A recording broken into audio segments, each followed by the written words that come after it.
सुखपूर्वक सम आसन से शरीर को सीधा रखकर बैठें। हाथों को तर ऊपर गोद में रखें और दृष्टि को नासिका के आगे स्थिर करें। पुनः भगवान श्री कृष्ण श्रीमद् भगवद गीता के 6 अध्याय में अर्जुन को उपदेश करते हुए कहते हैं, समकाय शिरोग्रीव धारयंत अयन चलम स्थिर संप्रेक्ष्य नासिकाग्र स्वर दिश सचानवक लोकयन। काया सिर और ग्रीवा को समान रखकर और अचल स्थिर होकर अन्य दिशाओं को न देखता हुआ नासिका के आगे देखें। जिस तरह के आसन से बैठने पर सिर, गर्दन और पीठ एक सीध में रहे, उस तरह बैठे। उसके बाद भगवान श्री कृष्ण अचल और स्थिर होने कहते हैं। अचल और स्थिर इन दोनों शब्दों का प्रयोग भगवान ने किया है। सामान्यता लोग अचल का अर्थ स्थिर और स्थिर का अर्थ अचल कहते हैं, किंतु यदि दोनों का अर्थ एक ही हो तो भगवान के वचन में पुनः रूपी का दोष आ जाएगा। भगवान महायोगेश्वर थे, उनके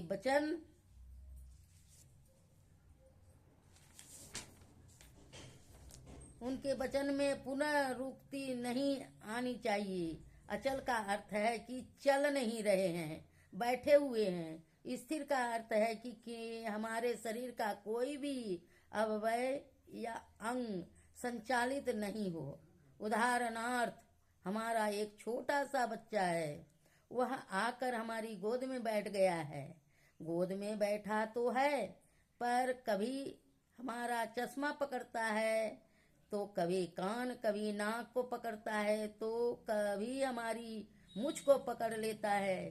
तब हम उस बच्चे को क्या कहते हैं? स्थिर होकर बैठो। तात्पर्य यह कि वह अचल है, यानी चल नहीं रहा है। हमारी गोद में बैठा हुआ है, लेकिन स्थिर नहीं है।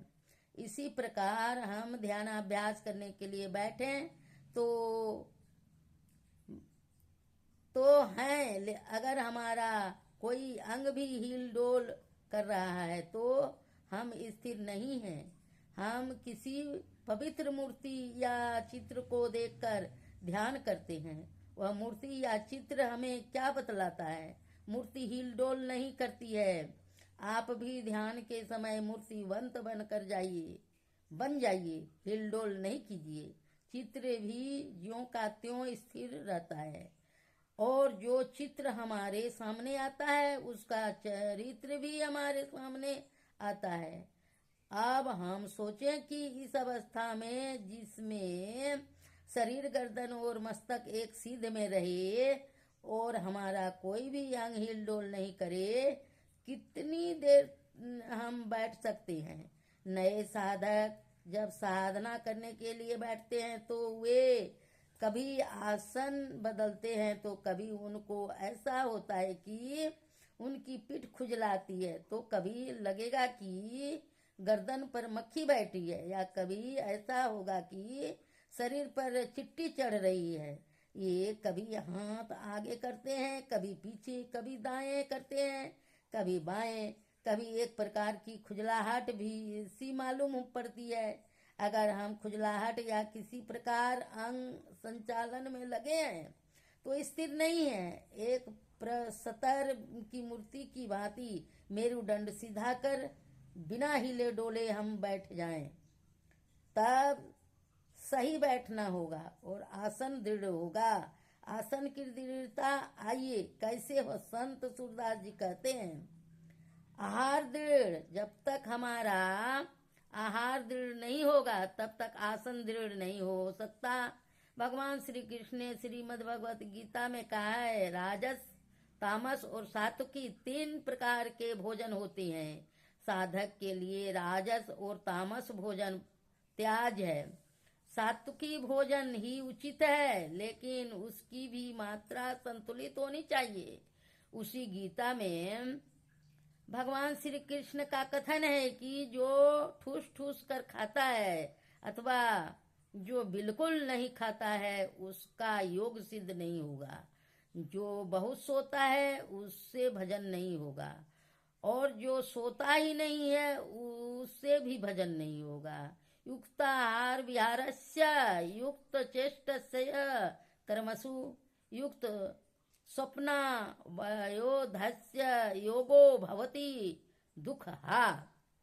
अर्थात हमारा आहार विहार शयन जागरण परिमित होना चाहिए। गोस्वामी जी के शब्दों में सट विकार चित अनग कामा अचल अकेचन सुचि सुख धामा अमित बोधयनी अमित भोगी सत्य सार कवि को विद जोगी।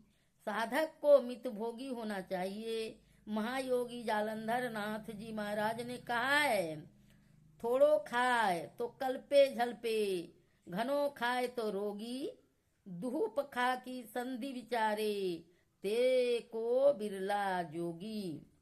न तो ठुस कर खाओ न भूखा ही रहो, अर्थात मध्य मार्गी बनो। संत कबीर साहब कहते हैं, मांगी न खाए भूखा न सोवे, घर अंगना फिर आवे। गुरु गोरखनाथ जी का वचन है, खाए भी मरिए अन खाए भी मरिए, गौरख कहे पुता संयमी ही तरिए।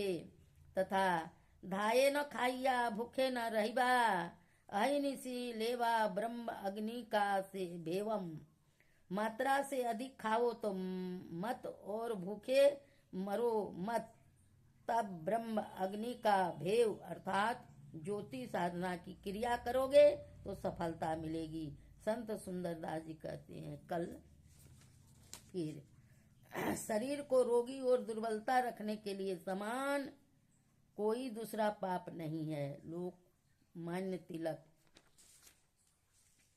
सच्चा सुख त्याग में है, तपस्या में है, ज्ञानोन्मुख होने में है। आचार्य हजारी प्रसाद द्विवेदी। श्री सतगुरु महाराज की जय। गुरु महाराज की एक भजन।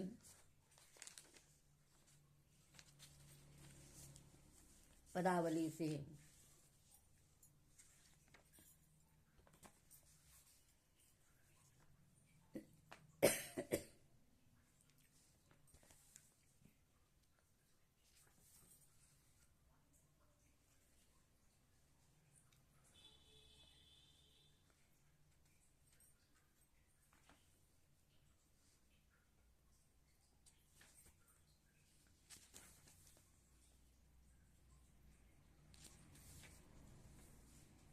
श्री सतगुरु महाराज की जय। गुरु मम सूरत को गगन पर चढ़ाना, दया कर किसत धुन की धारा गहना। गुरु मम सूरत को अपनी किरण का सहारा गहा कर, परम तेजोमय रूप, परम तेजोमय रूप अपना दिखाना। गुरु मम सूरत को गगन पर चढ़ाना, साधन भजन हीन मौसम न को,